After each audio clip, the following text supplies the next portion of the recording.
سلامونه په دې هیله چې ټول جوړ او روغ وئ. ډېر وخت بعد زه غواړم چې یو ویډیو اپلوډ کړم یوټیوب ته. نو لږ زره زه مصروف وم، مصروفیت ډېر و، ما ونه شو کولی چې زه یوټیوب لپاره ویډیو واچوم. فکر کوم دا لږ زره ټیټ کړم چې نانجګې کړم دغسې. اوس صحیح شو. نو ډېر وخت وشو چې ما ویډیو نه و اپلوډ کړی یوټیوب ته، ځکه چې مصروفیتونه ډېر ول. نو اوس مې وغوښتل چې زه یو ویډیو نشر کړم، هغه هم د هغو افغانانو لپاره چې دوی په کاناډا کې ژوند کوي. د دې ویډیو موضوع دغه ده چې تاسو څنګه کولی شئ چې په کاناډا کې کار پیدا کړئ. د نوي راغلي افغانان او مخکینی افغانان او څوک چې غواړي کاناډا ته راشي، مخکې له مخکې نه آمادګي ونیسي او د کار په پیدا کولو کې ځان ته یو څه منبع، یو سورس جوړ کړي. یو څو اول خو راځو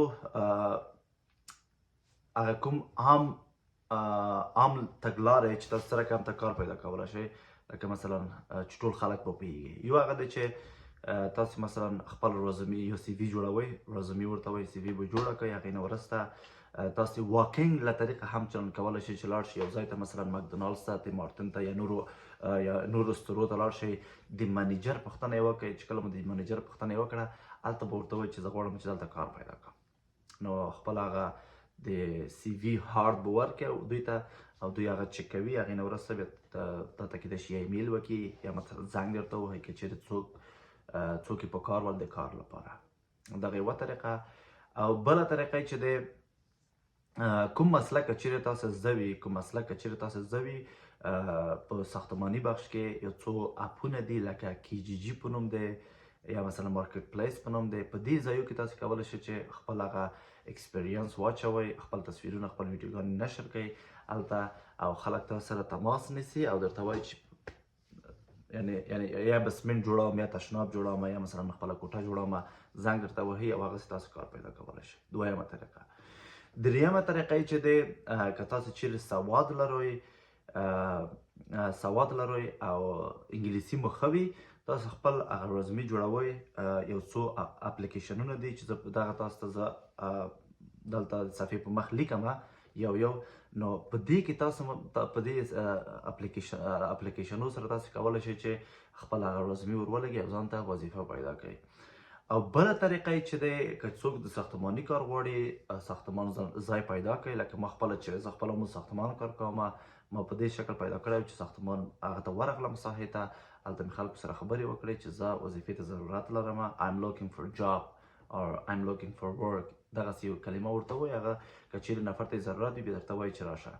او ته داسې یو عکس العمل ورسره وښیه چې ته یعنې جدي او غواړې چې په رښتیني سره کار وکړې. نو دوی هم جدي انسانان خوښېږي چې کار ورسره وکړي. نو د دې له طریقه هم چې تاسو کولی شئ چې په کاناډا کې کار پیدا کړئ. او دا خو بهترین لاره هم دغه دی په کنسټرکشن کې، ځکه چې هلته هم دغسې خلک دي چې پوښتنه یې مه کوه، یعنې فول لیونیان دي. بله طریقه چې دی، د ارتباطاتو له طریقه تاسو کولی شئ چې کار پیدا کړئ. مثلا تاسو چا سره ارتباط نیسئ، که هغه خارجي وي که هغه داخلي وي، نو هغې سره تماس نیسئ، ورته وایئ چې د کار ته ضرورت لرم. نو د دې له طریقه هم چلند تاسو کولی شئ چې ځان ته کار پیدا کړئ. ډېر وخت افغانان چې دي، افغانان واقعا صادقانه تاسو ته وایم چې افغانان نه غواړي چې مثلا تاسو ته کار پیدا کړي او یا هم کار درکړي. نو کوشش وکړئ چې د نورو خلکو سره اړیکه ونیسئ، د نورو هیوادو خلکو سره اړیکه ونیسئ. هغه ښه دي، بیا دوی په نیت کې لږ زره پاک دي نسبت د افغانانو نه. سړی صفا صادقانه خبره وکړي. افغانانو کې هم شته ښه خلک، هم شته، څه نه دي چې ښه خلک نشته.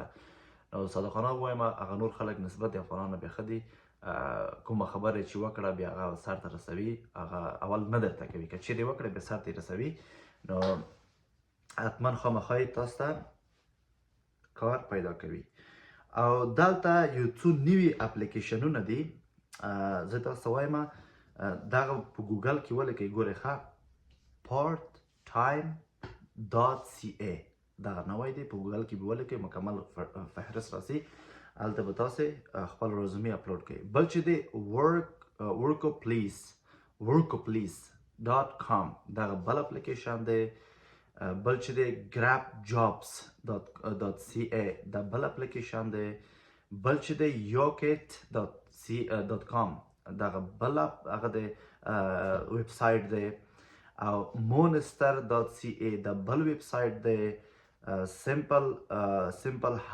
simply hired.ca دغه بل مثلا سایټ دی glassdoor.ca دغه همچنان بل دی او zip recruiter او ziprecruiter.com دا چې دی بل اپلیکیشن دی دغه نوي اپلیکیشنونه دي چې دلته کاناډا کې خلک د دې له طریقه وظیفې پیدا کوي دا هغه اپلیکیشنونه دي چې ډېرو خلکو ته معلوم نه دي یوازې هغو خلکو ته معلوم دی چې دوی ریسرچ کوي او تحقیقات کوي د کار په مورد او یا د کار پیدا کولو په مورد تحقیقات کوي او یا هغه کمپنی دي چې دلته 30 کاله 40 کاله دوی دلته مثلا دلته کمپنی لري او یا هم دلته ژوند کړی وي هغه خلک پیږي د نوي خلک نه پیږي په دغه اپلیکیشنو په اړه دلته هغه مشهوره اپلیکیشن چې دی مثلا اندد دی لینکدین دی دغه ډیر مشهور دی او جاب بانک دی دغه ډیر مشهور دی چې هر څوک پیږي دغه سمپل دی او تاسو په لینکدین کې یو صفحه جوړه کړئ لکه فیسبوک رقم ته په خپل صفحه کې مکمل الته خپل رزومي اپلوډ کیږي نه ول ایډیټ کیږي مثلا الته لیکي چې څومره ایکسپیرینس لري په کوم بخشو کې کار کړی مکمل جوړ کا او خلک هغه چې وګوري او خلک ګډ کا خلکو سره میسج کوه خلکو سره کومنټ کوه لایک کوه په مغزه کې هغه له طریقه همچنان تاسو کولای شئ چې ځان ته وظیفه پیدا کړئ او د وظیفې په پیدا کولو کې تاسو سره مرسته وکړي نو دغه و د نن ورځې ویډیو تر بل ویډیو مو په خدای سپارم که چیرې مو صفحه نوي سبسکرایب کړئ صفحه در سره سبسکرایب کړئ او که چیرې مو لایک نه کړ لایک ډیر ضرور دی لایک چې دی فکر وکړه واجب دی سبسکرایب چې دی فرض دی نو شیر چې دی سنت دی دا باید هر څه ترسره کړئ ځکه چې هم تاسو خوشحال هم زه خوشحال دا ماته کوم پیسې نه راکوي دغه ویډیو چې زه اپلوډ کوم دا یوازې یوه همکاري د افغانانو لپاره چې زه یې کوم تر څو د دوی هغه کوم هغه ابتدایي مشکل حل شي یا چې نه پوهېږي دغه وګوري سر یې خلاص شي نو ډېر افغانان خو پوهېږي خیر که څوک نه پوهېږي نو دا د هغې لپاره دی ویډیو هغه افغانانو ته شیر کړئ چې دوی په کاناډا کې دي او یا هم غواړي کاناډا ته راشي نو تر څو پوه شي ډېره مننه ژوندي اوسئ په مخه مو زړي ګلونه بای